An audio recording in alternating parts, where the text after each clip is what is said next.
ইঞ্জিনিয়ারিংটা করে কিভাবে বলবো আমি একটু। সেন্টারে ভোট হয়, ধরে না ভোট হইলো, দুইটা দলই কম্পিটিশন হইতেছে। এক্স দল পাইলো 150টা, ওয়াই দল পাইলো 107টা, 150/160, আরেকজনে পাইলো 107।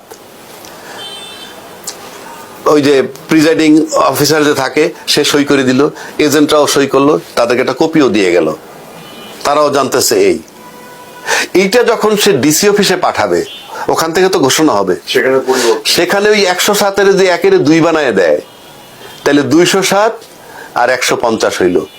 এই যে 207 আর 150 হলো, আপনি চিৎকার করেন আমি ওই মুহূর্তে আমলে নিব না, ওই মুহূর্তে আমি আমলে নিব না। যান রিটার্নিং অফিসার কাছে মামলা করতে পারবেন না, আমি আমলে নিলাম না। এগুলি ভাই আপনি এইগুলো আমরা দেখছি, আপনি পাবেন না, টের পাবেন না, এটা চলতে থাকবে। কিন্তু এর ভিতরে 2 দিন 3 দিন পার করে রেজাল্ট ঘোষণা হয়ে গেল, হওয়ার পর যদি আপনি হাইকোর্ট পর্যন্ত গড়ান, 5-7 বছর, যেহেতু আজকে নির্বাচন এলে কালকে সকালবেলা ওত না নিল ওই দল ক্ষমতায় চলে গেছে, সব তার নিয়ন্ত্রণে চলে যায়, অটো জাজমেন্ট পাবেন after the expiry of your parliament.